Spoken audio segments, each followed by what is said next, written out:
Museum. My name's Ona Haja and I'm the Executive Director of the museum, and it really is a huge privilege for me to welcome today two of the pioneers of art and technology and art and science to Art Science Museum. Professor Steve Dixon and the performance artist Stelarc are here as part of the opening program for the Art Science Museum's new exhibition Human Plus, the future of our species. Stelarc features prominently in the exhibition, and it explores how science and technology are changing our very idea of what it means to be human, how advances in robotics, cloning, biotechnology are shifting the boundaries of what it means when we think of ourselves as human now, and how that might evolve into the future. Stelarc has three performance installations presented within the exhibition, two very recent pieces, Stickman and Propel. Propel is the first work that you see as you walk into the show, and a very slightly older piece which is called Rewired. He was also presenting documentation of one of his most well-known projects, which is the third ear. Stelarc has a third ear attached to his arm, which he might mention in passing during his talk. He's joined today by the President of LASALLE College of Arts, right here in Singapore, Professor Steve Dixon. And it was very important for us to have Steve as part of the opening program for Human Plus, because when we think about art and technology, and particularly art and technology as it pertains to performance, Steve Dixon really is one of the global authorities on this topic. He literally wrote the book on the subject, Digital Performance, which is a seminal almanac and research bible collecting together some of the most important examples of performance art, theatre, and other aspects of the performing arts, which has been augmented and changed in some way by the use of technology. So the format of today's afternoon is we're going to have two presentations. Steve Dixon will kick us off with a fascinating talk called Human Plus and the Aesthetics of Cybernetic Existentialism. Cybernetic existentialism is something that Steve's been working on in his recent research practice. And then Stelarc will take to the stage to give us a tour through some of his most important performances, which explore concepts which are central to the Human Plus exhibition. The idea of the augmented body, the notion of the cyborg, the notion of, kind of the boundaries of our own bodies in our environment. And for me personally, it's a real pleasure to be able to welcome Stelarc to Art Science Museum, because he's actually the first artist that I ever worked with in my international career. So we were just discussing this over lunch. We met 22 years ago at Art Space in Auckland in New Zealand, when we were presenting a very important performance of Stelarc's, which you might refer to in passing, called Ping Body, where his body was moved by pings from the internet. So 22 years later, to be able to bring him to this museum and to share his work, kind of with the audiences here is really special. But to begin today's presentation, it really is a huge pleasure for me to be able to welcome one of our most important local scholars, President of LaSalle College of the Arts, Steve Dixon. Please welcome to the stage.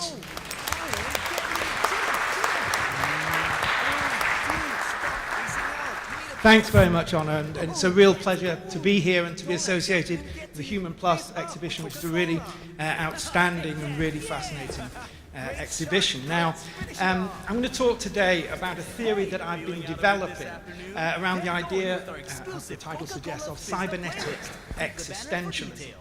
Now, I've been publishing some articles about this work, including one on Stelarc, which will come out in the Leonardo Journal later this year. Now, I'm going to talk about a number of different artworks and artists who I think are combining ideas from cybernetics and existentialism. So my argument is that key themes from both these distinct but interrelated fields of cybernetics and existentialism are increasingly converging in contemporary art. The idea of the human plus, the title of the exhibition here, is at the core also of both cybernetics and existentialism.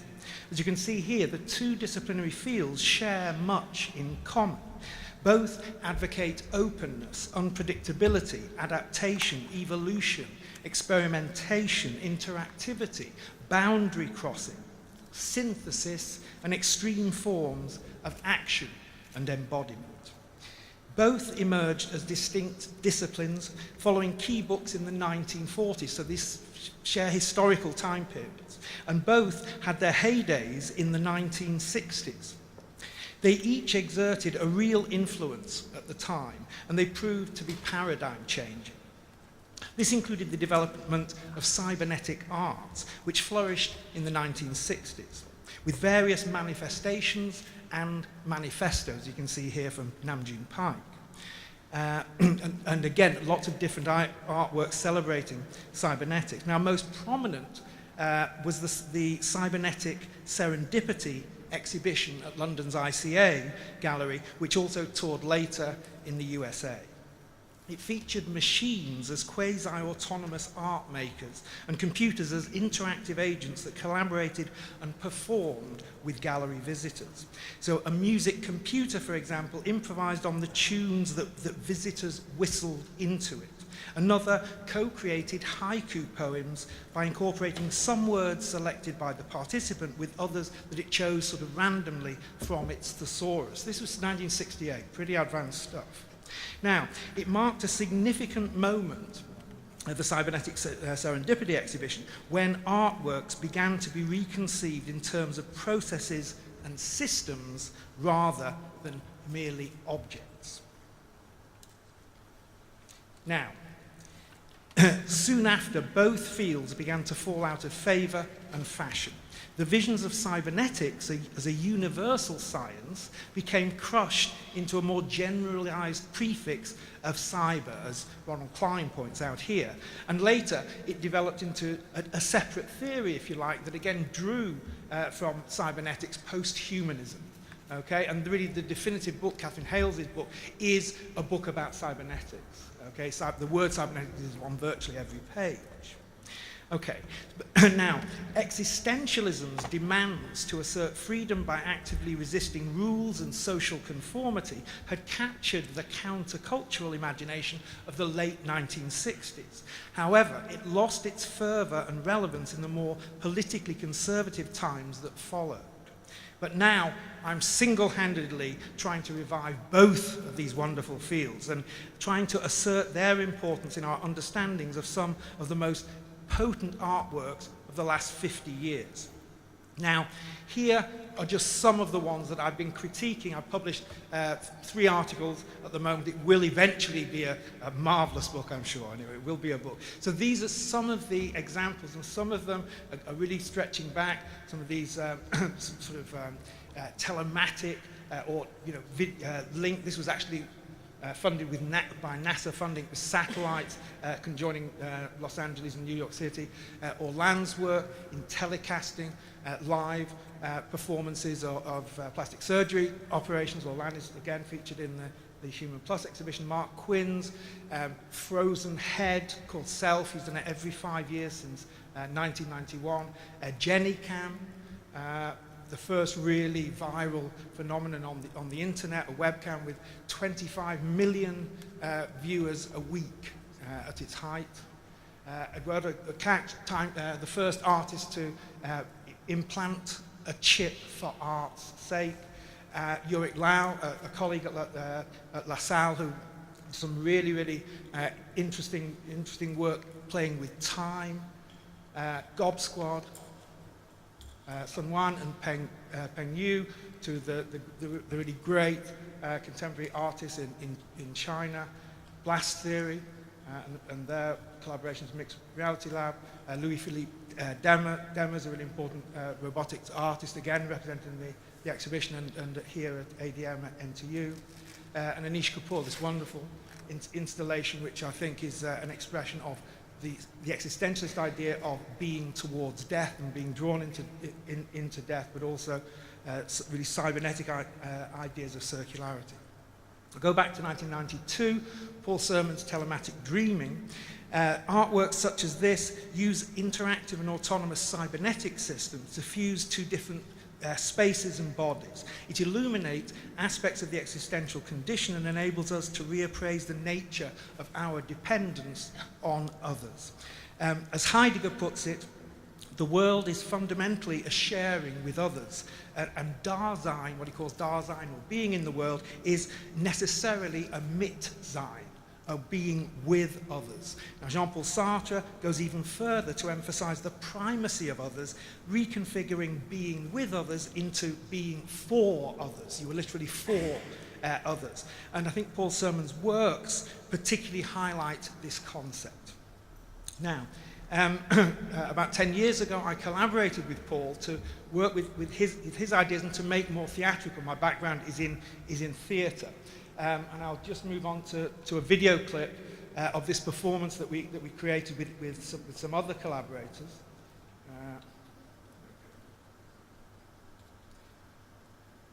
Okay, so there were two spaces, as in much of Paul's work. That's Paul Sermon. So two blue screen spaces, and that's Matthias Fuchs and Andrea Zapp, who were putting in real time backgrounds, virtual backgrounds, some of them 2D, some of them 3D, sort of game worlds. Okay, and there are screens all around the space. So this is London, another blue screen space, and this is Boston, the SIGGRAPH conference, so United States and London. They come together and they can see themselves on screens, and the virtual backgrounds are put on, and we have these encounters between strangers in different continents in real time.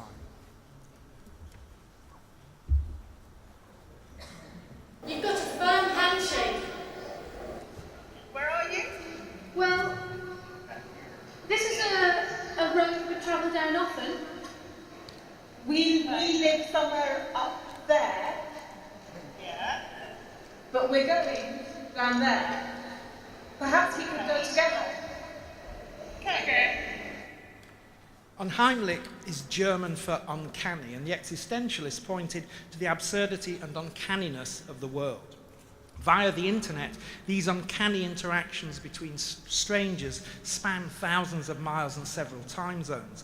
Yet the feeling of co-presence and occupying the same space is highly defined in this human plus world of ours. Now, the sense of virtual or cybernetic touch is something that delights audiences and leads to some moments of real contact and intimacy.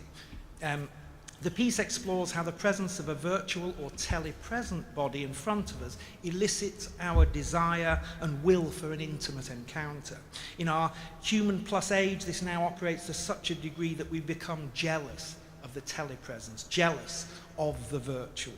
The allure of distance trumps the banality of proximity.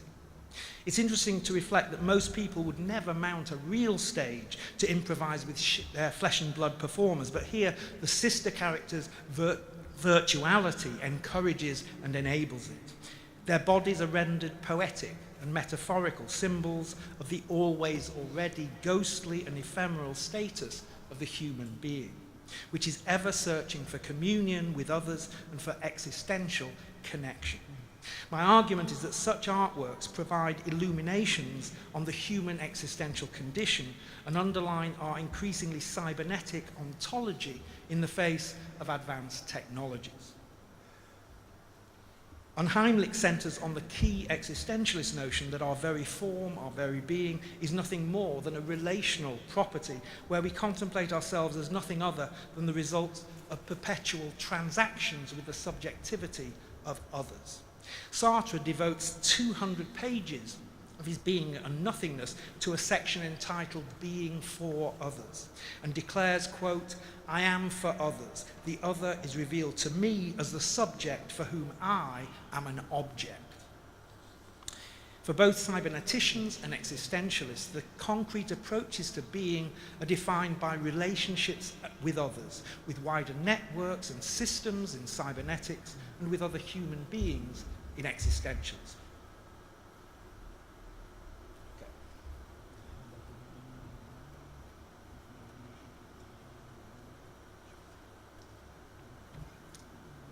For third eye, Wafa Bilal had a 10 megapixel digital camera surgically implanted into the back of his head. For an entire year, the camera relayed 1 image per minute onto a website, including his travels around the Middle East and the USA. Now, the camera has always been a witness, but here the witnessing functions differently, only partially constructed by the artist, arbitrarily framed, and frequently pointing towards the darkness of the walls behind him and the pillows at night below his head. And it points to the awful nothingness that lies like a serpent at the heart of being in existentialism. In the title of the philosopher's most famous work, Jean-Paul Sartre defines 2 separate ontologies of human life, being and nothingness, and each is considered as important as the other to understanding our lived experience. Third Eye is an interesting example of cybernetic existentialist art. Its cybernetic system involves internet feedback looping that crosses boundaries of art forms and media modes, a durational live performance, photography and web interactivity, all integrated within a unified autonomous system. Now, from an existentialist viewpoint, Bilal's art and life are appropriately fused and intensely so. Just as Jean-Paul Sartre maintained that, quote, "My life and my philosophy are one and the same." And he operates authentically, Bilal operates authentically, which is a big obsession in existentialism, through decisive action that opens himself to others. For an entire year, he stands by his actions and is unable to conceal or lie about them since they are made public, or at least fragments are from a rear view perspective. Bilal puts his body authentically on the line once again in a durational performance originally called Shoot an Iraqi, and Bilal is an Iraqi who is also an American academic, but later changed to Domestic Tension.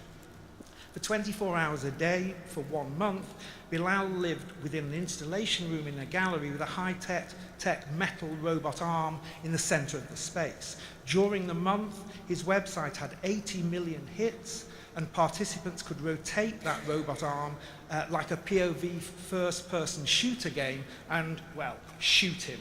It's a paintball gun.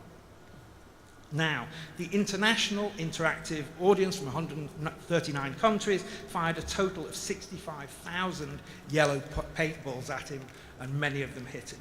Now, cybernetic systems, as opposed to merely mechanical systems, operate via feedback loops and they adapt and evolve.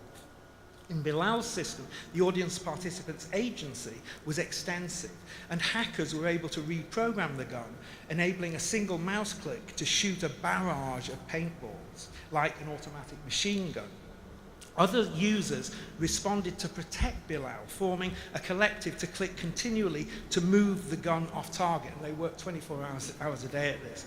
The cybernetic system thus expanded, evolved, and became self-organizing, this is autopoiesis in cybernetic language, through what Bilal termed a form of direct democracy. Now, in existentialist terms, Bilal moved from a subject to an object, and this is very important within existentialism, the idea of the look and being observed and the voyeur. I won't go into too much detail. But this idea of the other, in Bilal's case, is a deliberate self-objectification that plays on anti-Islamic prejudice, and he becomes a being for others. He also simultaneously enacts another of the philosophy's prevailing themes, being towards death, where serious contemplation of our own death is seen as a decisive spur towards realizing personal freedom to resist external conventions and rules and to act independently from the crowd. We find our own authenticity. The piece also offers a potent representation of Sartre's ideas on angst and alienation, another central, these ideas of moods within existentialism, and his most famous line as a playwright, "Hell is other people," he said. Now, in performances in the 1990s, Stelarc was similarly subjected to the hell of others, who sent electric shocks via the internet to different parts of his body. These activated involuntary movements in a macabre type of remote-controlled cybernetic dance. Now, for decades, Stelarc has famously insisted and provoked us that the body is obsolete.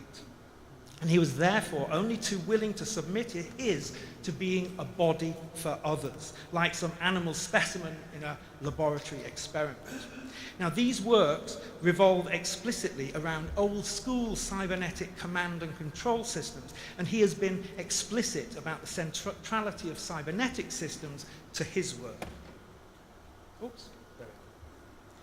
While employing the language, if we have a look at this quote, while employing the language and technologies of scientific cybernetics here, Stelarc's ideas on lack, he says, the body is not about lack, but rather about excess, rendering a supposed negative into a positive, also echoes existentialist ideas. Simone de Beauvoir argues along similar lines. She says that in acknowledging our lack, we can also positively deny it to assert our freedom. Now, this could be Stelarc talking, and his work highlights both the lack and the excess of the body and of being, the being and nothingness. His performances symbolize the inadequacy of the human form in the face of technology, but simultaneously encapsulate the will to harness technology's powers towards an actual evolution of the body. Stelarc is thus a paradoxical figure who plays both the supplicant and the visionary warrior in relation to technology. For me, he is the quintessential cybernetic existentialist artist. Stelarc is as uncompromising in his life and art as any existentialist, with the belief that being is a constant striving and a perpetual choice, marked by a radical freedom and responsibility. His absolute commitment to self-creation and going beyond his limits is archetypically existentialist, from his suspension endurance performances to his cyborgic body transformations. Stelarc conceives his body as an evolutionary cybernetic system, seeing it, and I quote, as an object for designing. In 1954, Norbert Wiener, cybernetics founding father, similarly proposed such corporeal modification. Now, an early Stelarc text indicates Stelarc's utter commitment to this grand project, describing himself as follows. So, echoing and extending the philosophies of both cybernetics and existentialism, Stelarc emphasizes that the human condition is not a fixed position, but a constantly metamorphosing one that, crucially, we can personally effect. Stelarc confronts us head-on with his changes and potentialities and expresses, like no other artist in the world, the fact that we are inexorably evolving entities. He looks to the future and to the infinite. He raises transcendental themes. And in his chapter called Transcendence in Being and Nothingness, Sartre uses distinctly human plus rhetoric. To be in the world is not to escape from the world towards oneself, but to escape from the world towards a beyond the world, which is the future world. I and my possibilities. Thank you.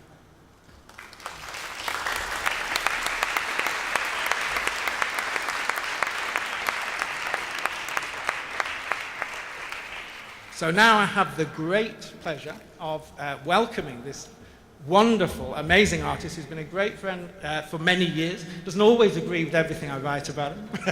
We will see what he thinks about this new discourse. As you know, Stelarc is one of the preeminent performance artists who's been working with numerous technologies for many decades. Will you give a warm welcome to Stelarc?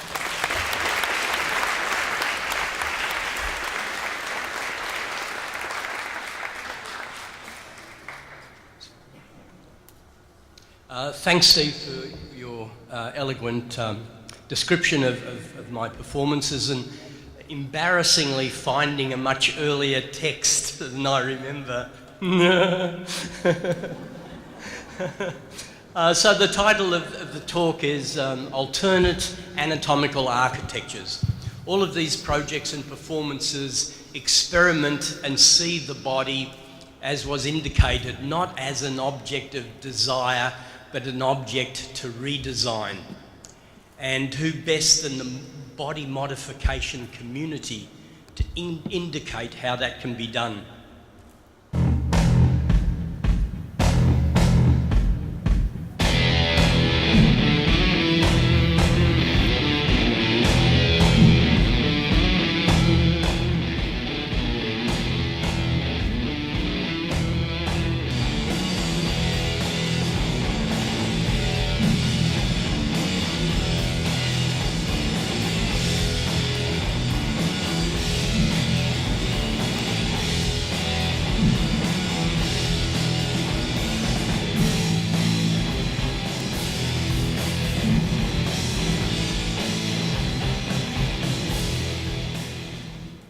So the body here becomes, for me, a kind of contemporary chimera, a contemporary construct of meat, metal and code.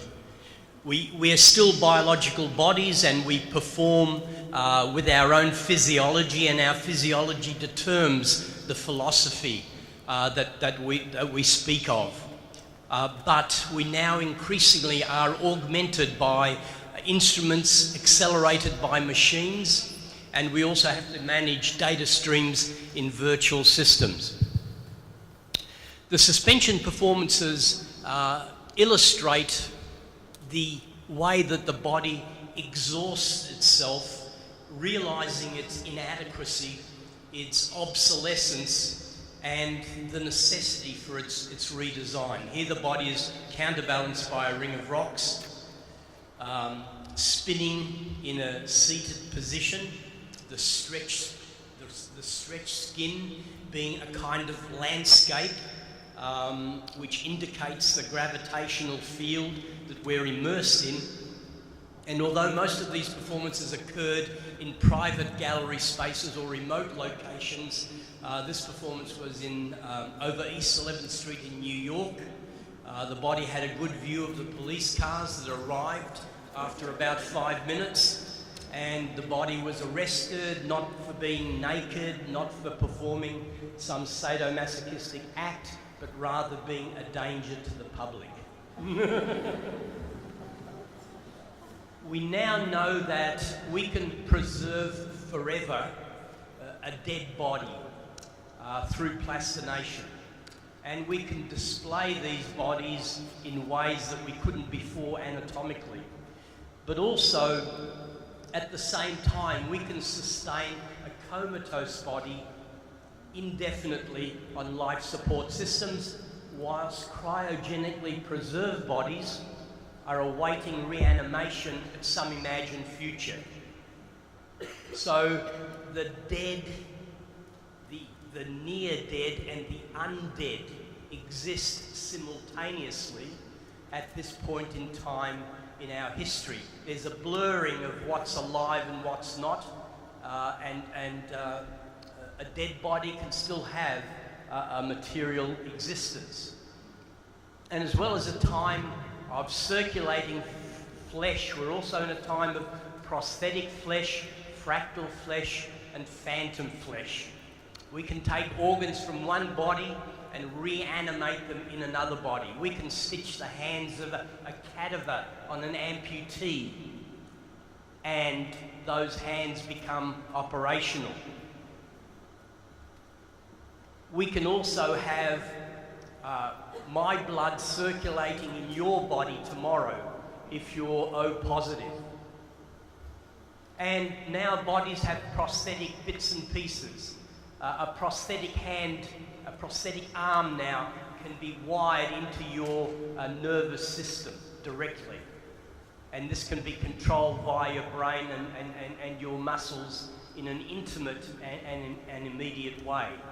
And then by fractal flesh, I mean bodies and bits of bodies spatially separated but electronically connected, generating recurring patterns of activity at varying scales, which is really what's happening on, whenever you're on the internet. And phantom flesh is that construction of remote bodies in a haptically real way. Imagine that not only would you see the person that you're Skyping, but that you would be able to feel them, that there would be force feedback. So these possibilities become quite plausible.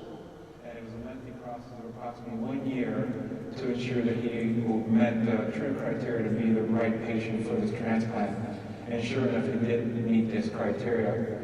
At that time, we described a procedure which would essentially restore everything which was not functioning and adhering normal on his face, which included portions of the scalp, through the forehead, the upper lower eyelids, the nose, upper lower lips, soft tissues of the chin, down to the level of the neck, and the underlying structures, which included the upper jaw, bones around the eye sockets, the upper teeth, the lower teeth, as well as the anterior portions of the tongue. Dr. Rodriguez, he suffered a gunshot accident back in 1997. Amazingly, his sight wasn't affected. He still had his vision, but as you say, he can now smell something he probably hasn't been able to do for 15 years. He's now talking. Tell us about the moment that he was able to do these things. So the face from the donor body stitched to the skull of the recipient becomes a third face resembling neither. Also now it's possible to tissue engineer and repair parts of our bodies. We can stem cell grow bits of bodies that have deteriorated. And then on the left-hand side, this idea of developing flexible circuitry that can be directly stuck to your skin. And this circuitry can monitor, for example, internal body signals and sounds, or it could be a control device for, or control signals for other kinds of devices. So this flexible circuitry, this work by John Rogers at the University of Illinois, has recently also become biodegradable. So as well as sticking a bit of circuit on your skin and wirelessly transmitting signals from your body, you can now stick this to the surface of a malfunctioning pathological heart, and then a month later this circuitry can harmlessly biodegrade inside your body. If the substrate is silk, if the circuit is printed in magnesium, if the insulation is silicon dioxide, then this is a biodegradable circuit. A 3D printed orthosis for a paralyzed hand that we developed at Curtin University. All of the articulated joints printed all in one, with an addition of 4 linear actuators. It enabled a person to open and close, or in other words, grasp or let go an object. What's interesting about 3D printing is that it's customizable, easily customizable. Once you have your 3D model, you can scale it up or down, and everyone's hands are different in size, so that's the advantage there. And the idea that if we're going to design prosthetic limbs, why should we design them only with human capabilities? So this ambidextrous arm is double jointed. You bend your fingers one way, your thumb rotates, you've got a right hand, but you can bend the fingers completely the other way. So you've got a left hand and a right hand all in one. You can grip something on one side with 2 hands, grip something else on the other side simultaneously with the other 2 hands. This used pneumatic rubber muscles, which meant that this is a compliant and flexible prosthesis, and with exact position control. 3 sort of theories, philosophies, happenings that are occurring now. Bruno Latour's idea of actor network theory. Now, these are ideas that sometimes I discover and I feel connected to because they affirm a lot of my ideas that have eventuated from doing the performances.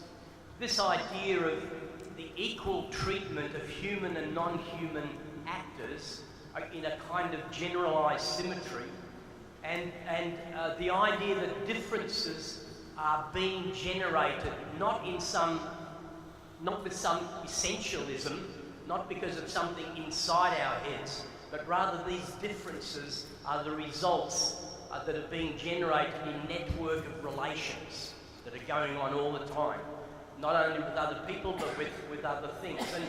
And here's the connection with object-oriented ontology.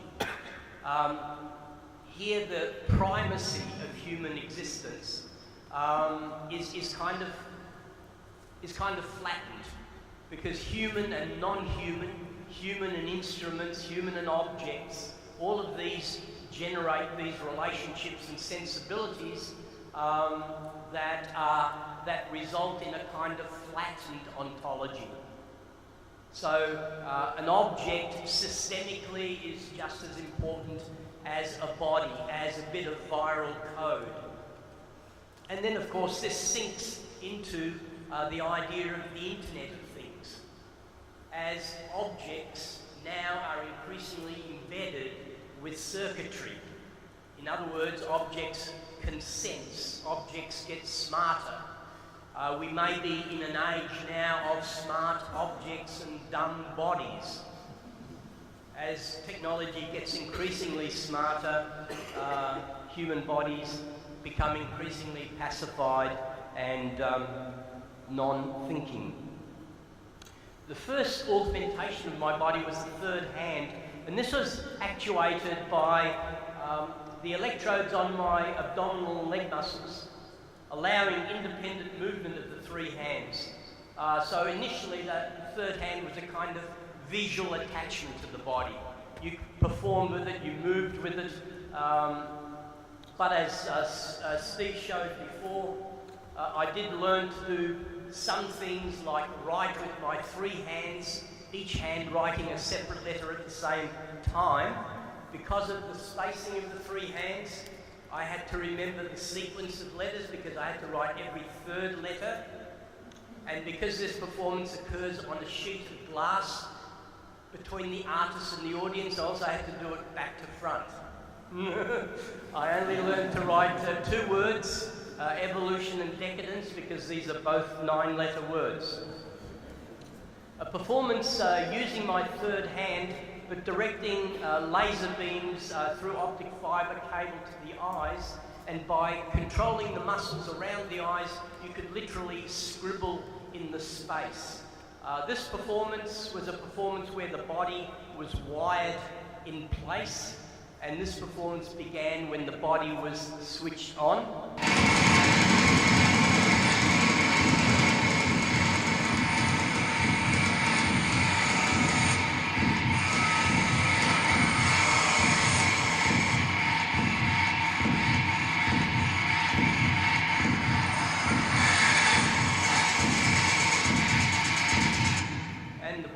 When the body was switched off.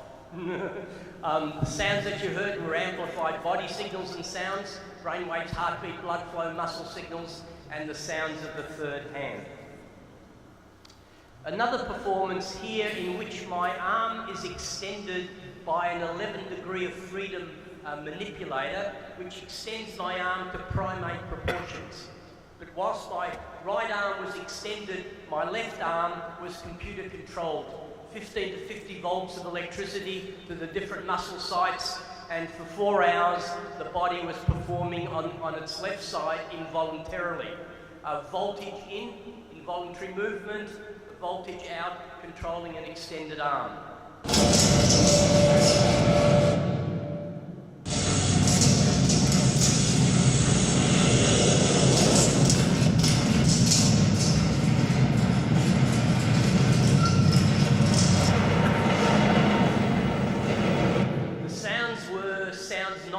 From internal body functions, but rather through proximity, deflection, and ultrasound sensors. So the limb choreography generates the sounds that you're hearing. This was a video streamed live. This was a performance in 2000. And on the website you could see both the video of the performance, but also a 3D model of that hand mechanism, which mimics the movement of the actual arm. And this performance was for 4 hours, where the body has this experience of a split body. Not a split mind and body, but literally a split physiology. I'm sort of going backwards in time in a way. I'm trying to present these works sort of logically, but they're not in order in terms of the timing. In fact, my projects oscillate. There's no linear development from the physically difficult to the technically complex. In fact, there's an oscillation of concern between the biological, the technological, and the virtual. But here is a muscle stimulation control box. The blue switches indicate which muscles could be programmed. And by touching the computer model, and this was in 1995, by touching the computer model mimics the movement that's been programmed, and a second later in Luxembourg, where my body was, the body moves involuntarily. So people could access my body, remotely choreograph it, and then see the results of their choreography streamed to them live. But I also had a head-up display, so I could see the face of the person moving me. And there were malicious agents out there who, not believing in the system, kept repeating the same movement over and over again to test whether this was really happening or not. The Parasite performance was one in which we custom engineered a search engine. The search engine, live during the performance, scans the internet, selects anatomical images of the body, displays them to my headset.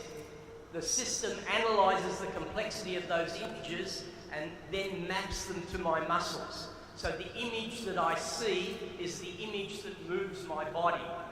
And this performance, the sounds that you hear are sounds not only of the performance, but also sounds harvested from the internet.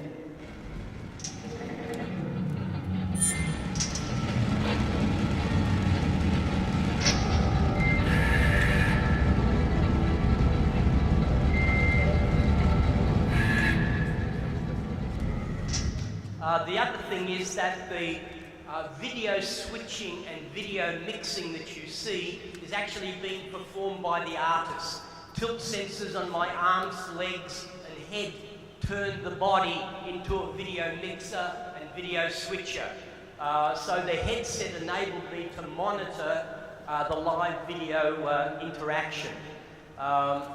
This performance was in 1997, and Anna mentioned ping body, and the difference there was that the body was a kind of barometer of internet activity.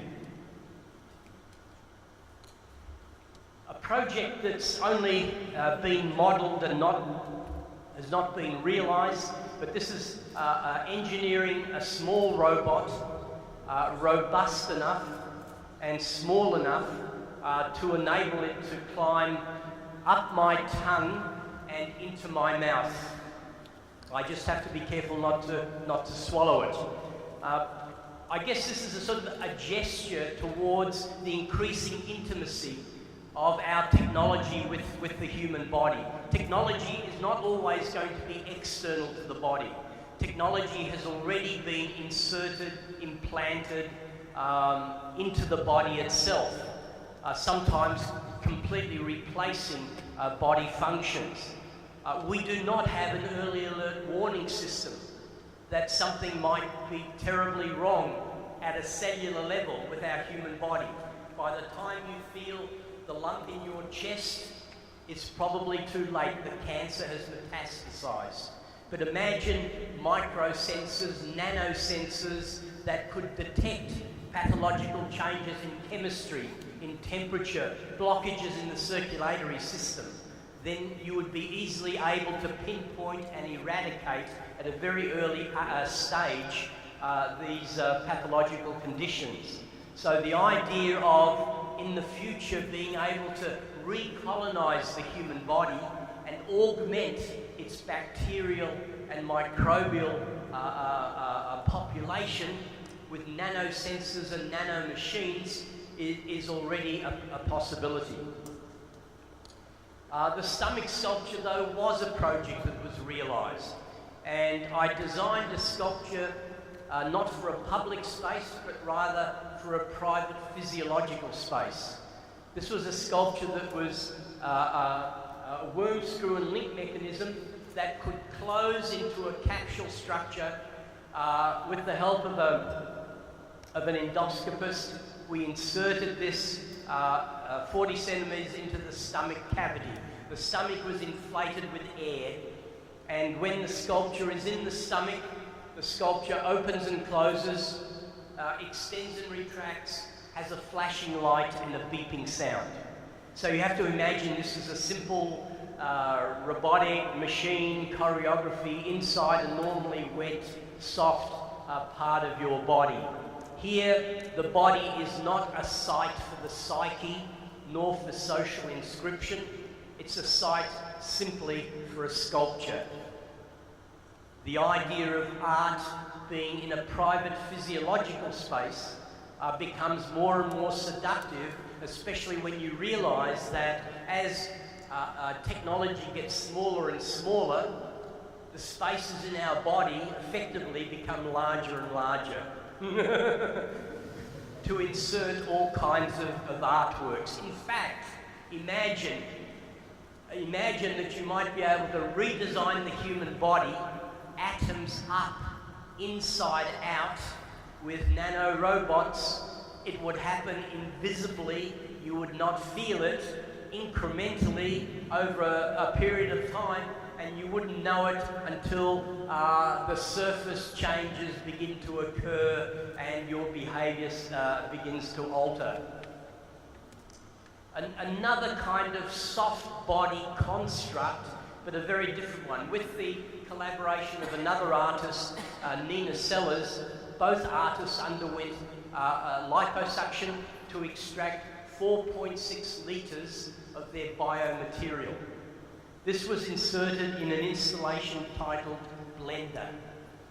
And the compressed bottles of air, once every 5 minutes, or when you approached the set, the proximity sensors of the installation would actuate the blender blades, mixing the biomaterial from the two artists' bodies.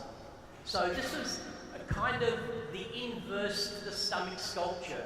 Instead of a soft organ being the host for a machine choreography, here a machine installation becomes the host for a liquid body composed of biomaterial from two artists' bodies and anthropomorphic in scale.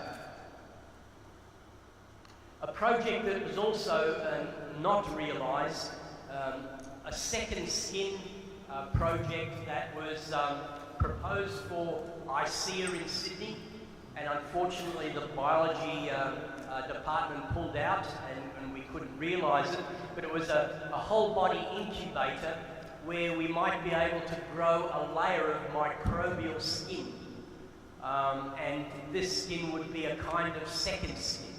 I mean, you know that our microbiome, we have millions of bacteria living on the surface of our skin and also inside our gastrointestinal tract.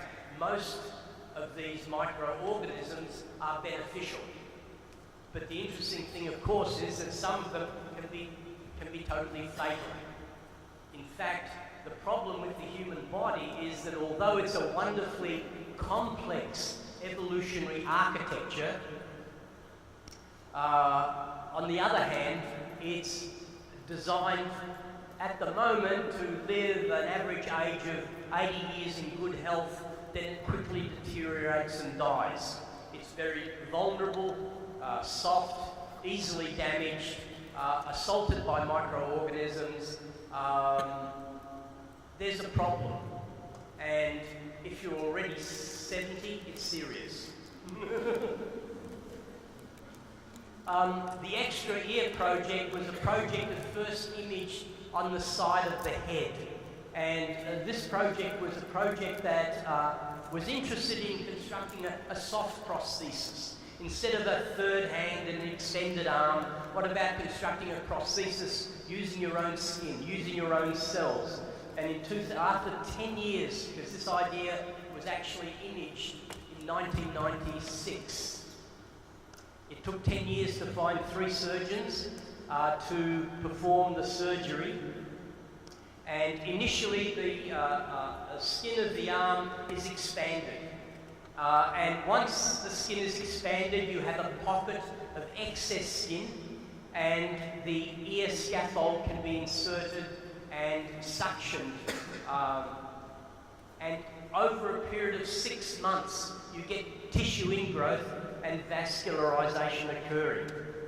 So in other words, the ear becomes fully integrated into your arm. It grows its own blood supply. This ear at the moment is only a relief of an ear. If you can see it from here. It's only a relief of an ear. We still have to lift the helix to construct an ear flap, grow a soft earlobe using my adult stem cells, and then what's happening now is that we're inserting a small microphone into the ear construct. The idea is to internet enable the ear so that if you're in Singapore and I'm in London, Melbourne, wherever I am, wherever you are, this would be a remote listening device for people in other places. The project is a plausible one, and this test at the end, where my arm is wrapped with bandage, it has a partial plaster cast, the surgeon has a face mask, but is able to speak to the ear. The microphone within the ear construct picks up his voice and wirelessly transmits it. So this is an organ that is not for my body. I've got 2 good ears to hear. This is effectively a kind of internet organ, an organ for people in other places. Marshall McLuhan had a good definition of technology. He said that technology is the external organs of the body. We've evolved as a soft body with internal organs, but in the technological terrain that we now inhabit, we have to also engineer additional external organs, which is what these wireless devices that we all carry are indicative of. The Extra Ear project did result in some other kinds of performances. Here, a 4-meter long sculpture of the ear on my arm, laser scanned, laser cut. I just simply lay on the sculpture. This was for the Lawn Sculpture Triennale. My body was smeared with white slip, white clay, and over the duration of the performance, the clay cracked. So you have to imagine this body with cracking skin of clay, a kind of counterpoint between a full physical body and a much larger fragment of the body, which was the ear on the arm. Whilst I was lying on that sculpture though, I did have the idea of suspending my body one more time, in this case above the ear on arm sculpture. We inserted 16 hooks into the back and the legs, and then when everything was rigged, the body was hoisted up. Make sure that everything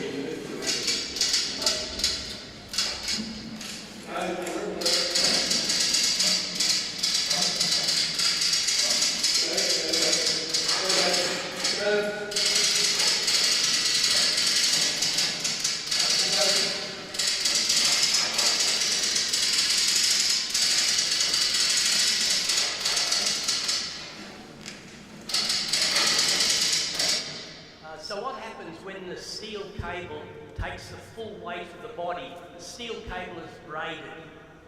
The steel cable starts to untwist, spinning the body around.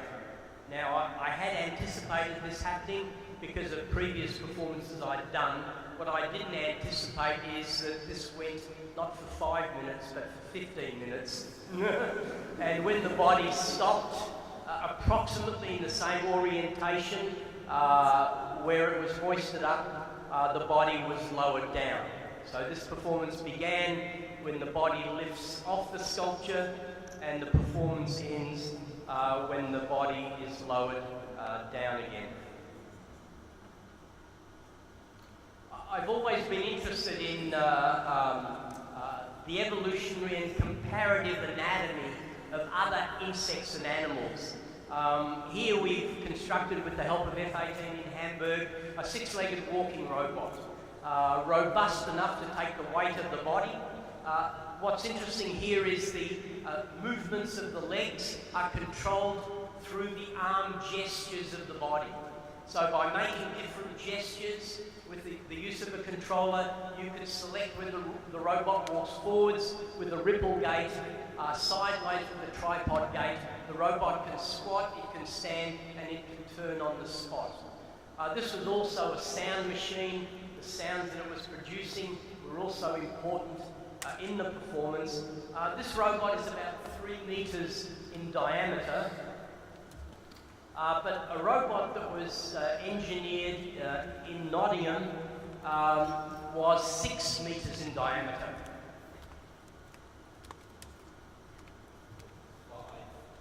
So if you can imagine a 6-meter diameter robot, it's bigger than the stage in diameter.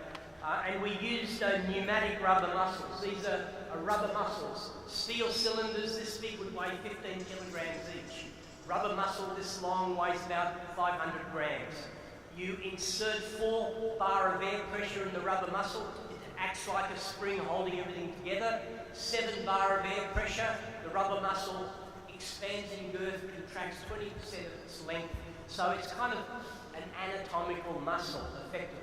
And when you couple these muscles antagonistically, you can produce lifting, walking movements. And the idea here was, with encoders on the hip joints, by lifting one leg up, you could lift 3 legs and swing them forward. So by stepping up and down on the spot, you could get the robot to walk and to rotate. A smaller 2-meter diameter robot, which had a scanning ultrasound sensor positioned on the front. And this rotating scanning sensor detects when someone comes into the room. When that happens, the robot stands, performs a little choreography, a minute and a half choreography, and then when it finishes, it sits, closes its eyes, goes to sleep, and waits for the next person to come along. It's a very noisy robot.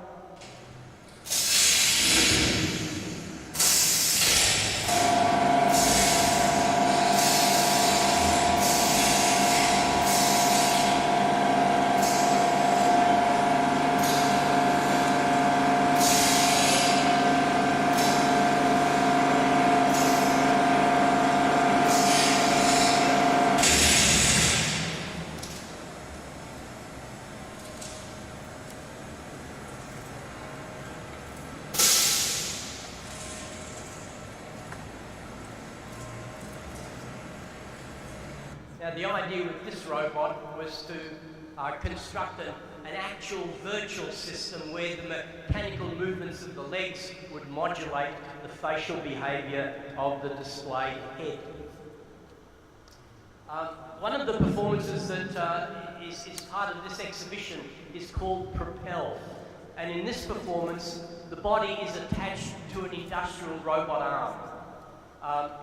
It was very difficult to get permission to use this because ordinarily you can't even be within the task envelope of an industrial robot arm because it is considered dangerous. Being attached to it, though, enabled the body to choreograph itself, its trajectory, position orientation and speed are choreographed for this performance. It happened, I guess, partly because we couldn't get the robot inside the gallery space where it originally was supposed to be. The weight of the robot and the problems of installing it in a gallery proved too difficult. And so the performance was done in the factory space where the robot was.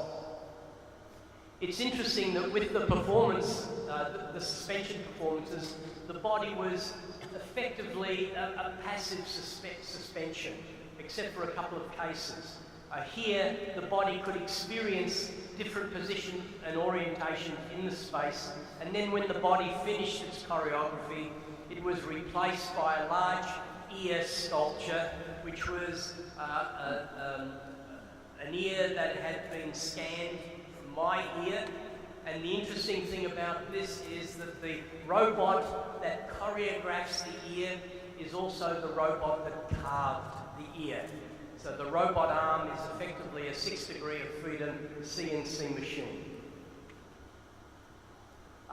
Stickman is effectively a gesture generating machine.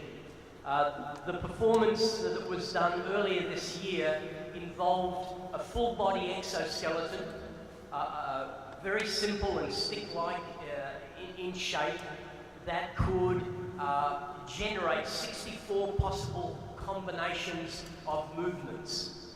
We used Markov chains, so once you set the parameters of the performance, the system selects the movements. So you never quite know what the next set of actions are going to be. And the idea here of a symbiotic system of body and machine, and you know, the simple stick-like shape of this exoskeleton actually was inspired by the industrial robot arm performance, because we needed a simple structure to support my body on the industrial robot arm, and that's what actually inspired this performance to happen.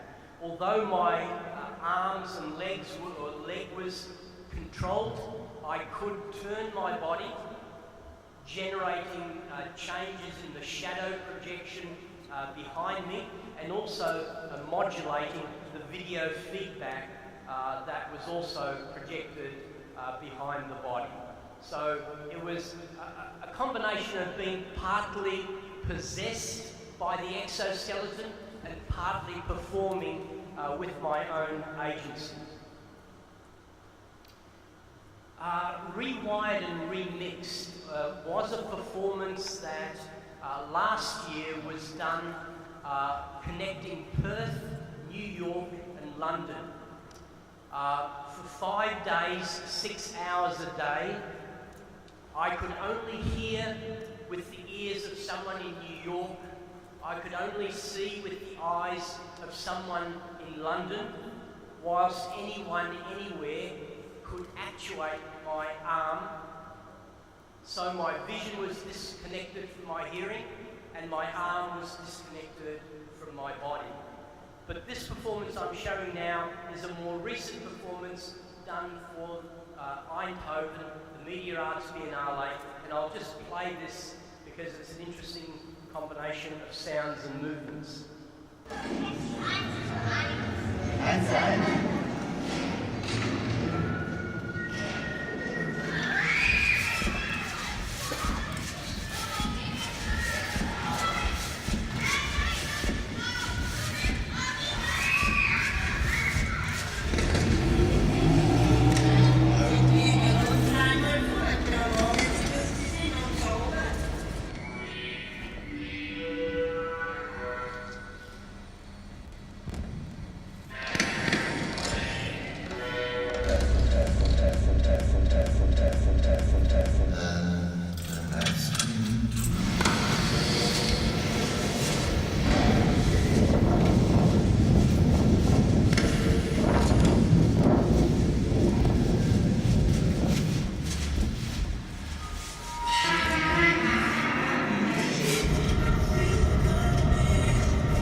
only 4 days, 6 hours a day, but you have to imagine that you're, in a sense, outsourcing your senses to people in other places.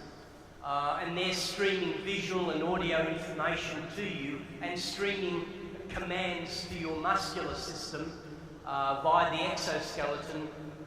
So you have this sort of experience of not only a split body, but a body with scrambled senses, with an extruded sense of self. I speculated on the idea of, imagine a synesthesia that could occur not by rewiring the senses of an individual body, but a synesthesia that might occur through the rewiring of multiple bodies experienced in one body elsewhere.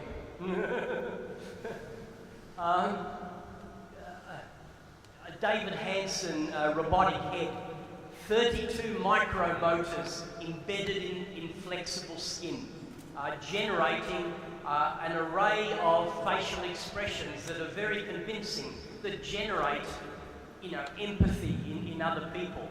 And this is simultaneously kind of uncanny and creepy at the same time. But we know it's not only a problem of creepy robots, because we know that there are creepy people in the world as well. Once we do develop more sophisticated and subtle actuation of movements and more flexible skinning of the robots and so on, then it'll be increasingly a seductive agent. Nietzsche said that there's no being behind the doing. It's the act in itself that's important. The agent is designated in retrospect. And Wittgenstein, we don't have to locate thinking inside our heads. Thinking occurs with the hands that you write, with the lips that you speak. What's important is not what's in your head or my head, but what happens between us in the medium of language within which we communicate, in the social institutions that we operate in the culture that we've been conditioned at this point in time in history, with these kinds of technologies, a kind of Heideggerian throwness in the world, which we're all experiencing now. And of course, we can now produce instant skins by scanning or using multiple cameras, hyperreal skins that we can wrap around any digital avatar. And in fact, when skins become this hyperreal, skins collapse into screens. Screens become this one fluid interface. We're increasingly interacting not with people in other places, but rather with their skins on screens. And then if you add AI, if you add cognitive science to the mix, then you get what's happening in Mark Sagar's lab in New Zealand. Okay, so here's baby X, and this is, she's been learning to read words. So here's her first word book. So let's see what she can see in the page. And here we go, see what she, what's this, baby? What's this? What's this? What's this? Good girl. Yeah, see if she's pretty good. Okay, baby, look over here. Okay, what's this? What's this? Good girl. Let's try on something else. Okay. What's this? Baby, over here. What's this?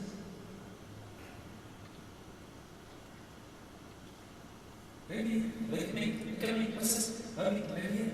Over here. Good girl. That's what she just read. This is a picture. Baby, what's this? What's this? Good. See if she can read the word too. Okay, baby, what does this say?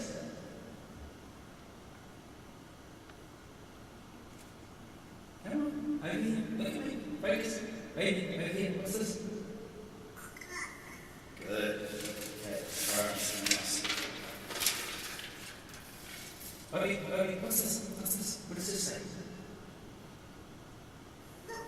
Good girl, well done. So she knows what the picture is. Baby, what's this? Baby, focus. Come on, baby.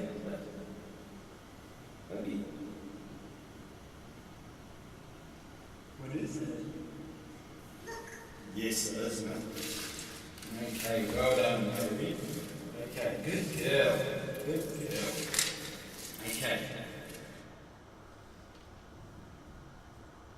Okay, so this simulation of like psychobiological behaviour, as the digital entity has increasingly better sensing systems, feedback systems, then literally, this was based actually on Mark's baby daughter, you can literally teach it as you would teach another human baby, and of course other robots. Asimo, the Honda robot, is being taught in this way. The addition of artificial intelligence with cognitive sciences produces these kinds of very, very seductive sense of aliveness. And really, with all of these projects that I've described and spoken about, what the artist is doing is generating contestable futures, possibilities that can be engineered, can possibly be experienced, interrogated, possibly appropriated, but most likely discarded. So the future needs to be in this realm of contingency rather than the necessity. And the problem about descriptions of the future often is because of a sort of a linear projection. And so notions like the singularity you would have to be skeptical about. It's certainly seductive that Moore's law and the increasing computational power of our systems is going to lead to an artificial intelligence that might overtake human intelligence, but we also have to manage the artificial stupidity that occurs as this happens as well. So I'd like to sort of end on that, also to emphasize that there are things happening now that, you know, could not have happened before. We can remote control insects by embedding 8-chip processors in the brain of a cockroach, for example, and direct where it's going, and mount a little webcam on its back and turn it into a surveillance instrument. We can take the skin cell from an impotent male and turn it into a sperm cell. And more interestingly, you can take the skin cell from a female body and turn it into a sperm cell. And the example that I like to use, about 4 years ago, the first turbine heart was inserted into the chest of a terminally ill patient. This turbine heart is more robust, more reliable, and smaller than any previous artificial heart. The interesting thing is that it circulates the blood continuously, without pulsing. So in the near future, you might rest your head on your loved one's chest. They're warm to the touch, they're breathing, they're sighing, they're speaking to you, but they have no heartbeat. Thanks very much.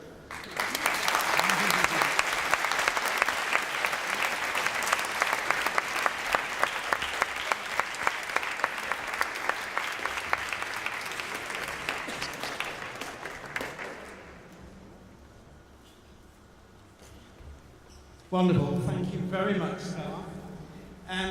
So now is the time that we can look for any questions, but perhaps, as tradition had it, I'll get to ask the first question. Just at the end there, you were talking about artificial intelligence, also artificial stupidity. You're also talking about, you were saying the singularity, the idea that machines, computers will suddenly have consciousness, and you know, it would be a turning point you're very sceptical about. I think I too sometimes felt, well, the advances that we have and the ideas of exponential technology have never really been realised. And equally, I think some key figures like Sherry Turkle, who wrote a very famous book about life on the screen, who was really evangelising about the internet and identities and sort of identity in the internet, sort of turned around and now become a bit of a naysayer and talking about the limitations of technology and the fact, for example, that we all sit around looking at our screens too often and aren't communicating the same way we're social. I'm just wondering what your view in terms of, I mean, you remain an amazing enthusiast for technology, but have your views changed? Are you less evangelical than you used to be about that? Where do you think technologies are going to go, and what are the real limitations? I actually don't think I've had either utopian or dystopian views. Positive only in the sense that I'm sort of open to possibilities. With every new technology, as Virilio warns, there's a new kind of accident. And technology, because it generates unexpected images and information, it actually destabilizes our paradigms, and we have to rethink what a body is, how a body operates, how the world works. So the interest for me is in a sense to perform and therefore to live with a kind of indifference.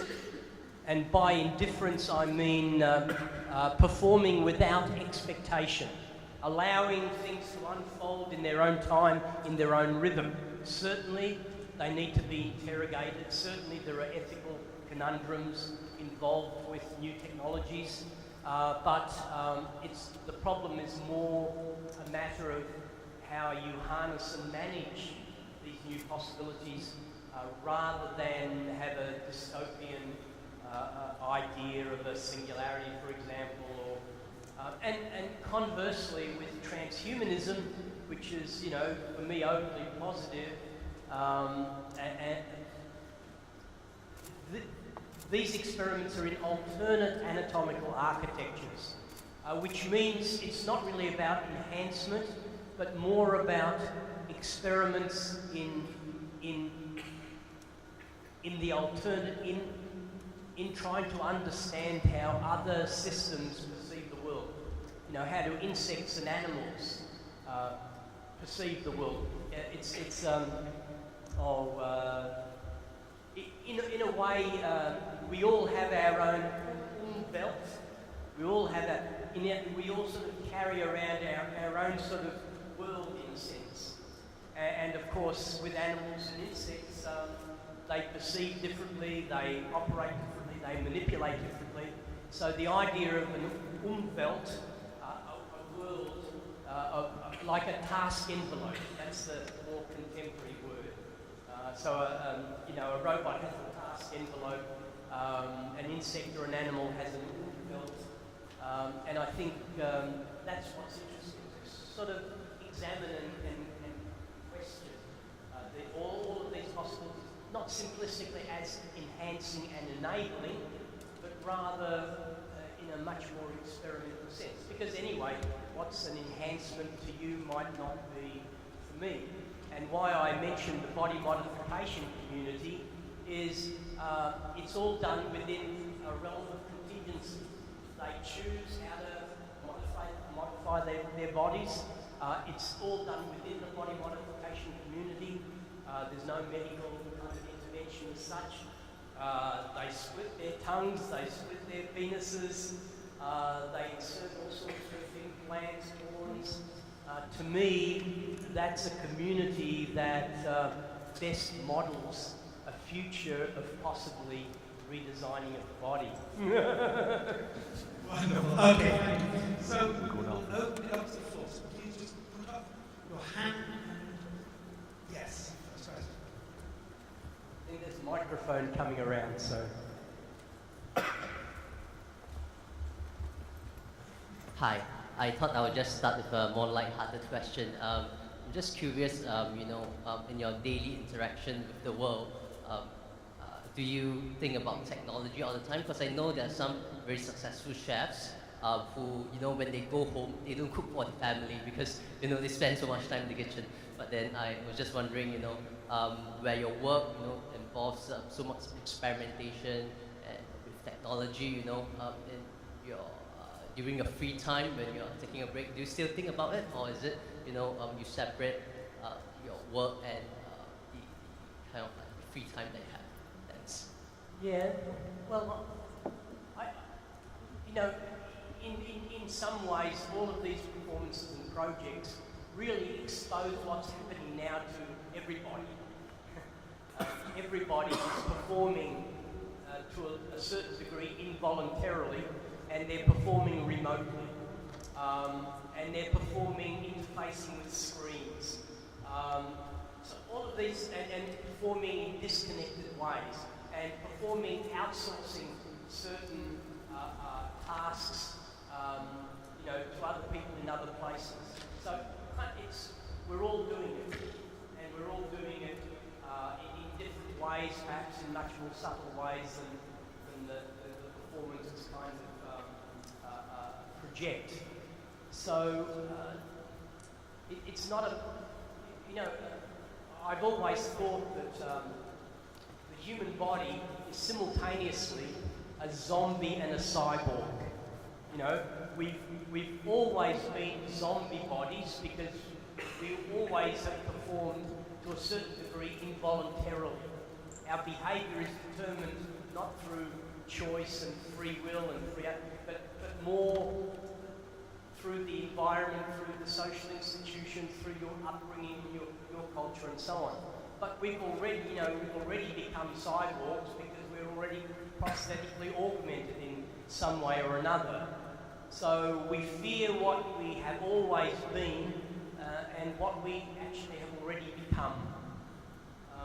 And to have a kind of any romantic nostalgia for the biological body, I think is mistaken, because we were never biological bodies once we became human. Once the transition from the hominid to the human occurs, then already we're making artifacts, we're using rudimentary language, and these are technologies that immediately augment the body and prosthetically amplify its capabilities. Good, thank you. Next question. Yes, back. Thanks.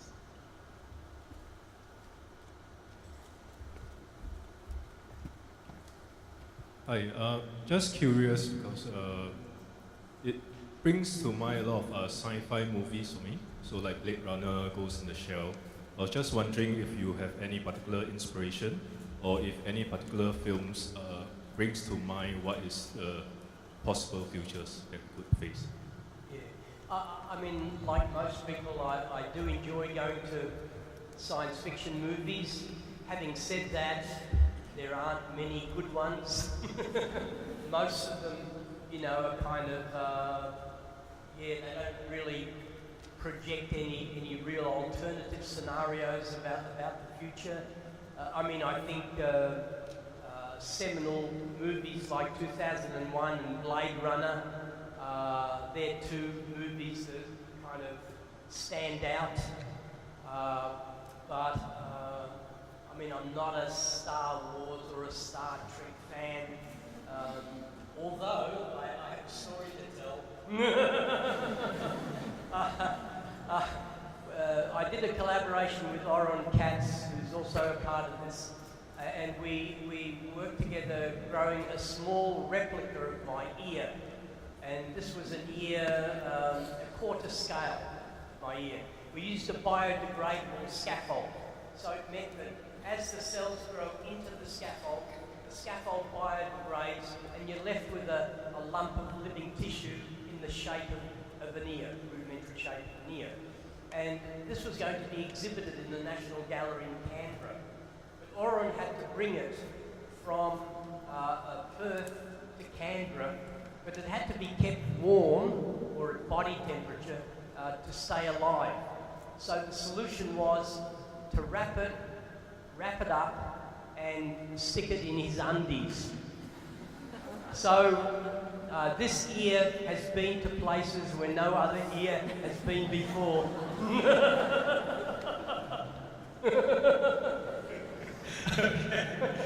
Thank you. Next question.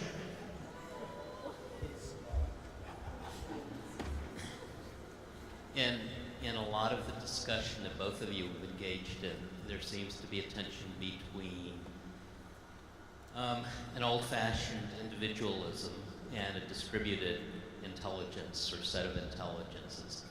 One of the places where this works itself out most fully is in the collaborations that you have with surgeons, with engineers. I wonder if you could say a little bit about, we can all imagine the evolution of AI and the evolution of hardware, but the evolution of the social is a puzzle that engineers don't usually address. And I wonder, first of all, if you have any thoughts about that, and secondly, how much of a technical education you started with and how much you've gained along the way and from whom? I'll start backwards. I began doing performance when I discovered I was a bad painter in art school.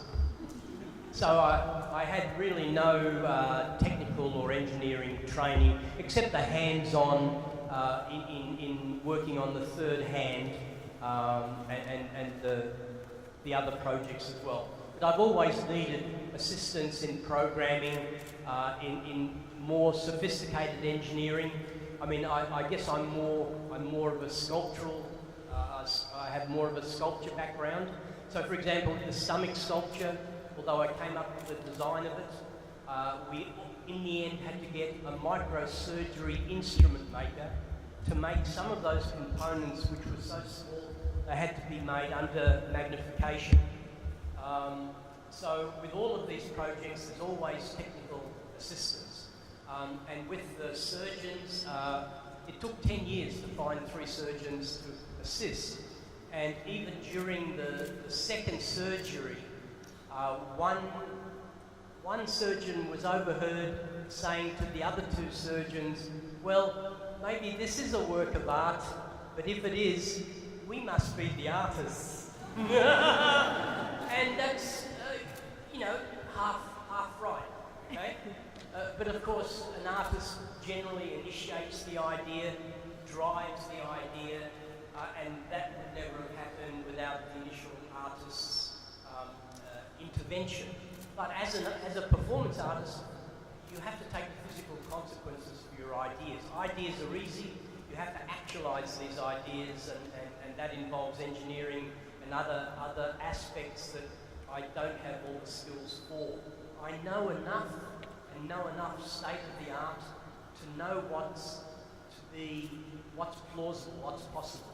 Because I don't want to propose something that's kind of 50 or 60 years ahead of its time and I can't realise it, because I won't be around. Having said that, that's one of the problems with completing the ear project, because the more and more I've thought about it, the more and more difficult it's going to be to realise in the original way that it was imagined. But hey, I've made a career out of being a failure. Nothing that I've imagined has turned out the way that I wanted it to. Financial constraints, implausibility of some parts, and also acquiring the expertise. I mean, Honda, they're spending millions. They've got teams of people working on Massimo. You would hope that robot becomes, it is reasonably sophisticated as a bipedal walking robot already. And then a lot of robotics in the States is DARPA funded. It's funded by the military. Boston Dynamics was purchased by Google. And Boston Dynamics did the robot. They developed the little dog and the big dog robots, but they also developed a cheetah-like robot that can run faster than Usain Bolt. So these robots are not going to be slow-moving, ponderous, dumb machines anymore. They're going to be lethally fast and with hopefully more artificial intelligence and artificial stupidity. But if they do get into the theatre of war, then we're going to have to develop sort of ethical algorithms to enable them to make choices that augment what they're sensing. You know? So sensing any moving object doesn't mean you shoot it down. You've got to know what that is and whether that might be the enemy or not. But I mean, I hate talking in sort of military tones, but that's what a lot of funding with sophisticated robots is these days.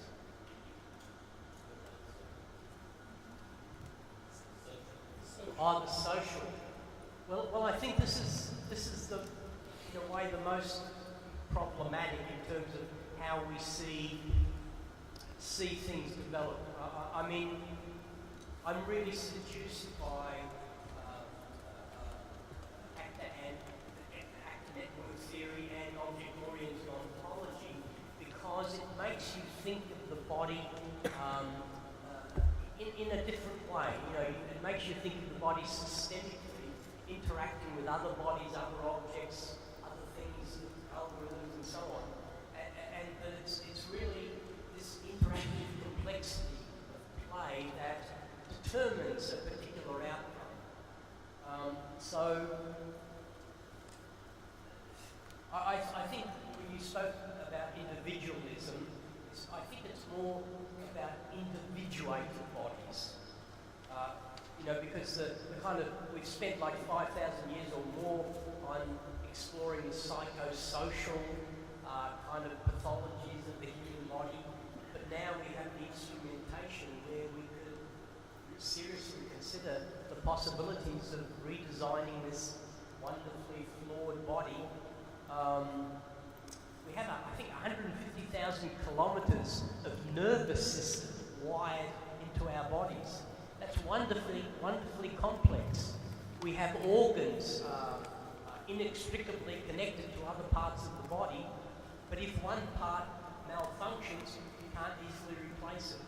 We're not a modular design, for example. Imagine a body that's designed in a more modular fashion. If I might also add to that, I think it's a very interesting question, this tension between individualism and the collective and the social. I think it's one of the interesting aspects in my research, because I think both cybernetics and existentialism grapple with that in different ways.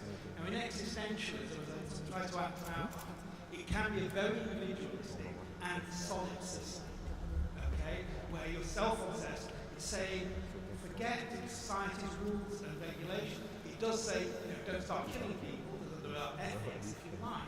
They say, you don't need to conform, you can be who you like. There is no God, it says by explicitly. Therefore, you are equivalent to God. So this is a hugely individualistic, this is possibly solipsistic, egomaniac kind of philosophy in one sense. But then Sartre and so on does 200 pages on no, you're the other, B for others, and people like Gabriel Marcel, who's a very Christian existentialist, was just saying it's all about everyone else. So if you give and you love, that is your reward, and it is the relationship with those that matter. Now within the arts world, I think more and more we're seeing relational aesthetics and all of that, ontology in a different way, which actor network theory, and these things also come from very much from cybernetics and ideas there, and ideas of the power and presence of objects and so on. Also within cybernetics, the move from the first wave of cybernetics, which was very much in the first instance, those trying to get rid of disciplinary boundaries being universal science, was still a military-backed initiative, looking at command and control systems, military operation, and all that. And then in the second wave, it became about social, and it was about the observer coming into the system. So you became, as an observer, as a science, part of the system and an interactor. So I think it's very interesting how these ideas of the individual and the social, the single and the collective, are very, very pervasive. I think increasingly within our network world and so on, we are more and more increasingly conscious of the collective, and it's manifesting itself in artwork, as well as about the power of the individual and the sense of, no, I will carve my own future, and I will carve an evolutionary system. And I mean, organically, any relationship, in a sense, depends on, meeting the needs of each individual and allowing that individual to be more effectively a part of a greater social system of relationships. So I don't think it's a contradiction about individualism and social. In a sense, you have to be a fully developed ego to be able to understand and perform, in a social context. Otherwise, you just totally withdrawn and collapse into, being purely introvert and solipsistic in your approach. So I think it's important, on the one hand, to assert what an individuated body can do. On the other, to understand the complexities of your behaviour far exceed the arbitrary belief that somehow it's through choice and free will that things happen. We contribute. Okay, I think we had a question over there, and I'll come to Anna. Hi, I'm interested in the experience of performances like Split Body and Rewired Remixed. Would you describe, or do you experience at any point during those performances, especially the ones that last for extended periods of time, a sense of panic? Or would you, because of the involuntary motions that your body is going through, or would you describe it as not involuntary because you yourself have designed the process and you understand the technology and what's going on? Or is there ever a sense where it's exhausting? I'm just interested in the experience of the performance.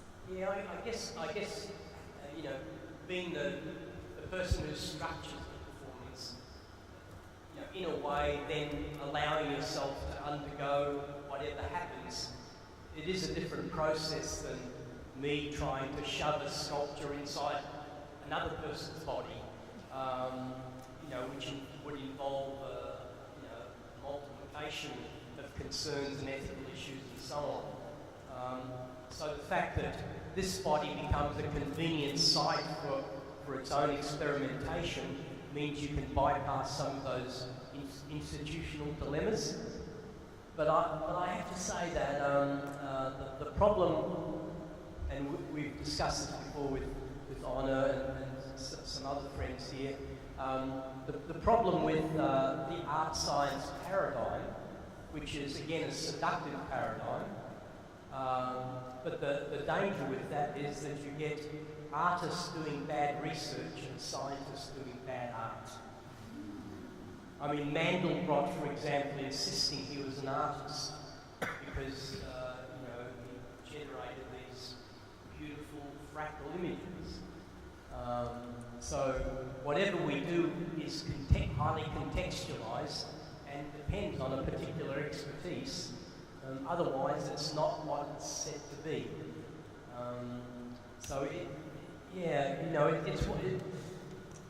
The experiences. I've never panicked, but occasionally something might occur that's unexpected. I mean, hanging over East 11th Street, when the police pulled me back in, they accidentally dropped the cable, and that fell to the street below, and the van was going past, and it wrapped around the side mirror of the van, and for a moment there, it was sort of pulling down on me. Fortunately, a friend on the street level untangled it, got it to stop and untangle it. But there are unexpected occurrences that happen, but you don't deliberately do risky things. Okay.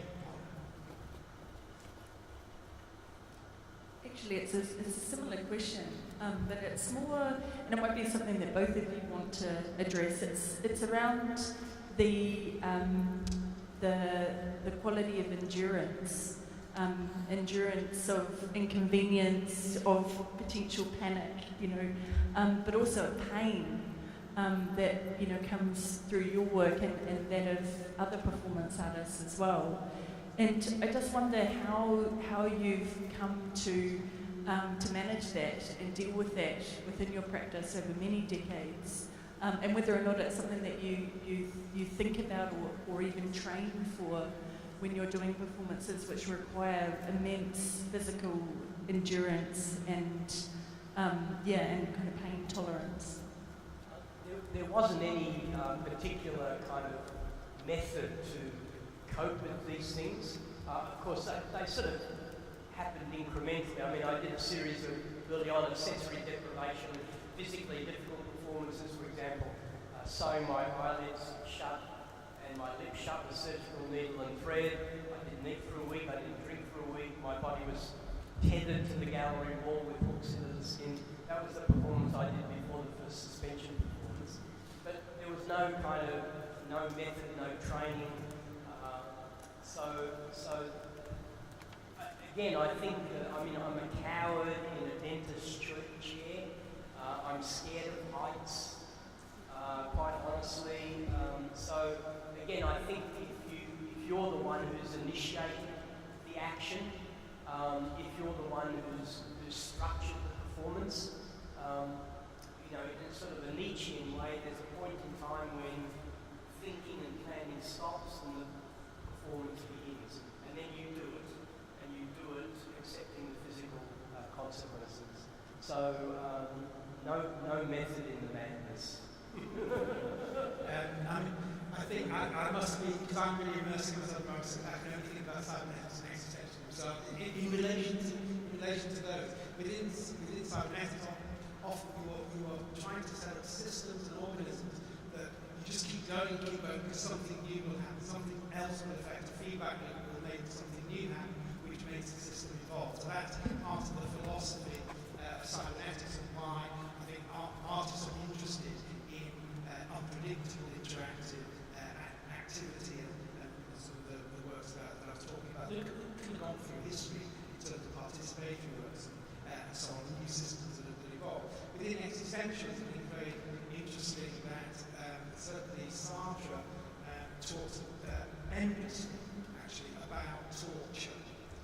Okay, and he talked because he was during the war, and he wrote in 1943 after having been in the war camp, being in nothingness, and he talked very eloquently about you were never as free. It's all about freedom, you were never as free as under the Nazi occupation, because you could fight back, you could do all this. And the best thing is if you were tortured, because you just basically say, screw you, I am not giving in. So this is the ultimate expression of freedom, and the ultimate expression of both self-will, but also an understanding of nothingness as well. So it's a very interesting philosophical take that Sartre and others within existentialism take on that idea of suffering and so on. You are always free, and most free when you are in captivity and under torture. So it's a kind of real paradox, but a very, very kind of powerful statement. Just to add to Steve, sort of prompted me to think about, in sadomasochistic practices, what's interesting is that you inevitably collapse the distinction between mind and body. You just become this one throbbing, painful body. So I think the kind of pleasure and sense of sense of satisfaction one gets with sadomasochistic practices is related to that.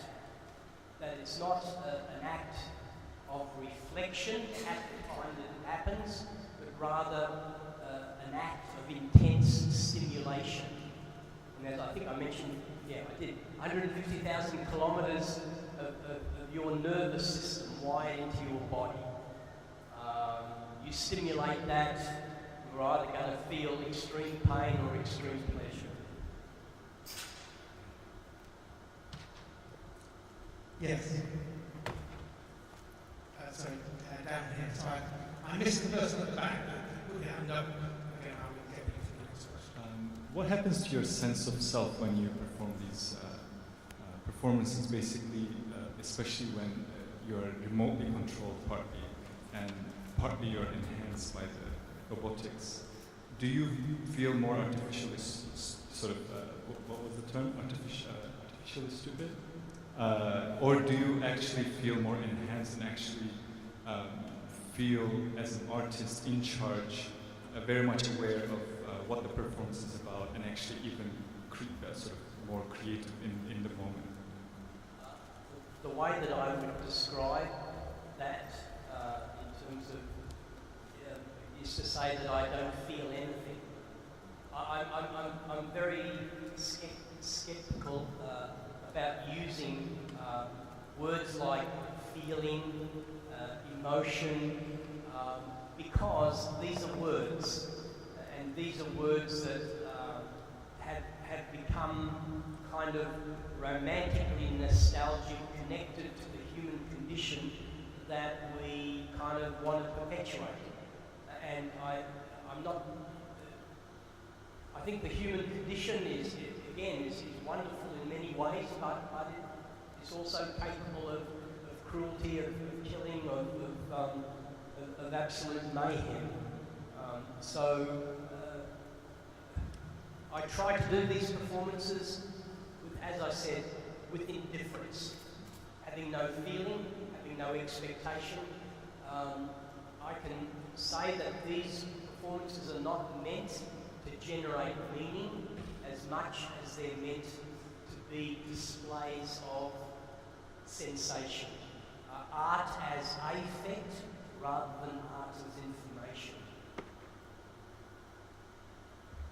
Of course, you're still permitted to have your own thoughts and make your own association, but for this artist, I honestly, I just let things unfold, let things go. I might feel tired at some point, I might feel distracted, but the word feeling is a word that I don't like to use. Yes, sorry, keep missing it, you're in the dark, sorry. Yes. Thank you, Stelarc, for sharing your work. My question is, as the artist, what do you think the role of the viewer is? Perhaps when they are on site watching you perform, or in instances where they are connected to the performance or the artwork remotely. Perhaps pertaining, I think maybe it's a nice segue to what you just mentioned, perhaps pertaining to any sense of empathy that they might feel, or the agency that they might have in terms of controlling your body. And my second question would be your personal thoughts on time, perhaps as it pertains to mortality, because I think in parts of your presentation you talked about being able to extend the body and perhaps reanimate. You talked about terms like the undead. So I wonder, from your experience of having done the work that you've done, what are your thoughts about time and perhaps mortality? Thank you. I'm kind of seduced by the Kantian notions of time and space as not being objective realities, but describing how we experience the world through our bodies. So, we tend to have this kind of idea that we occupy a particular space and we do things for a particular time, as if time and space are kind of separate entities. Whereas I think that it's the way the body experiences the world. So subjectively, we know that time can seemingly progress very slowly or can go very fast, depending on what you're doing, depending on what speed you're travelling, how focused you are, and so on. So it's a question that, of course, this body ages over this, not so much over this time, but performing these actions, mutating itself through its free radicals, production of free radicals. We're breathing air constantly to stay alive, but that air and other things that produce the oxygen in our body, contribute to our death in the end. If you lived to the age of 80, your heartbeat would have hit about 3.5 billion beats at the age of 80. So the wear and tear of your body operating in the world, and another way of putting it is your existence guarantees your death. In a Heideggerian sense as well. The first question was the role of the audience. Well, with a lot of the performances, there was no invited audience at all. So a lot of the suspension events were done in remote locations in private gallery spaces. The performances in Copenhagen and New York happened in public spaces. So inevitably, there were people who turned up, looked up. In fact, what was disconcerting was, as I was looking down, people were looking up. So there were audiences sometimes that were not invited audiences. But of course, with these recent performances like Rewired, nothing much would happen unless there were collaborations from the audience and the sound person and the camera person in different locations. So in that sense, the audience initiates and the artist completes their action.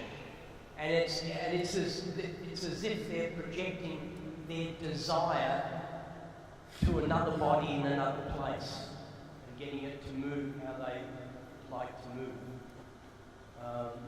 So that's what I would say. Of course, some people would see images or video documentation of the performances, again, a step removed from being at the performance or participating with it. But there have been no performances sort of strictly designed for an audience in the sense of being concerned whether an audience would be bored or whether they would be entertained or adequately aesthetically stimulated.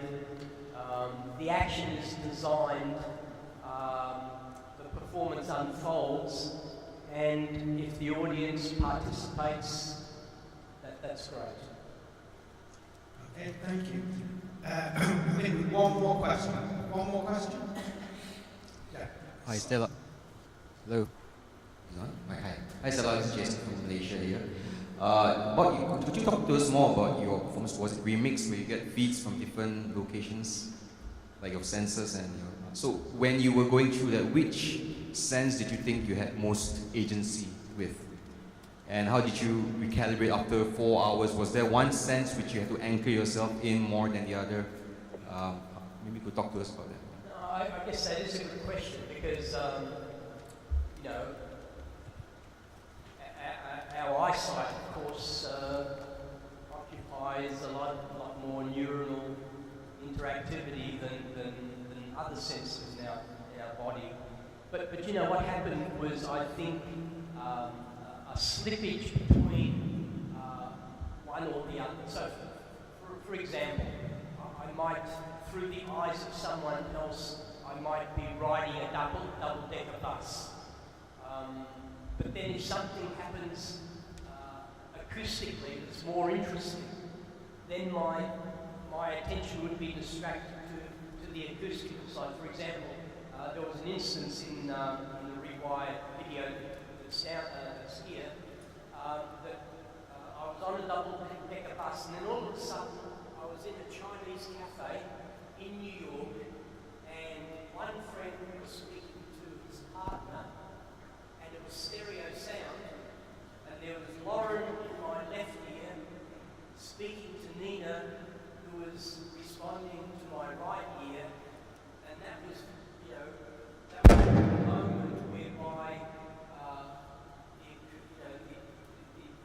the oral sensations completely took over. On the other hand, that bizarre scene of people dancing in the streets in Antwerp. I mean, I was walking along the street in Antwerp, and then all of a sudden there are people dancing in this. It was really very, very strange. And then the music, and then someone turns my body around. As if, I'm sort of somewhat synchronizing, with the action of some other occurrence elsewhere. So it's that kind of situation where your interest was sliding between one sense and the other, and also, of course, when you were physically moved, it often threw you off balance, and you had to lift one arm up and possibly take a step and turn, and then all of a sudden you're grounded. So your senses, in a sense, encouraged you to be elsewhere, but then your physical movements grounded you to that particular location. But I couldn't see what was happening in the gallery. I couldn't hear what was happening in the gallery. But every now and again, and there was a touch screen in the gallery, so anyone who interacted with one in the gallery, they had they were in front at the top of the queue, so they could see their interaction immediately. But if there were a lot of online interactions, then they were of necessity queued, and the system told you how many seconds it would be before your interaction would occur. There were about an average of 300 gallery manipulations of my arm, visitors to the gallery, and there were about 700 or 800 internet manipulations. So if you can imagine that sort of every day, the body was almost constantly in movement. Okay, well, I think that's a great place to stop. I think the Rewired remixed performance, which is a very recent performance, is a really extraordinary work in terms of this synesthesia, the technological sophistication, the bodily sophistication, the sense of endurance, and also the coolest glasses I've seen for a long time. So wonderful work, and it's great to see that you can continue to innovate. I guess visually, what was interesting looking at that is your vision seems to be blanked out, right? The head-up display externally just blanks out my eyes, blanks, visually erases my eyes, my eye contact, and so on. But in fact, it's highly stimulated from elsewhere, sort of amplifying the experience. Okay, thank you very much. I'd like to thank again Honor and the Art Science Museum, and to thank the wonderful Stelarc. And thank you for being a wonderful audience. Thank you very much.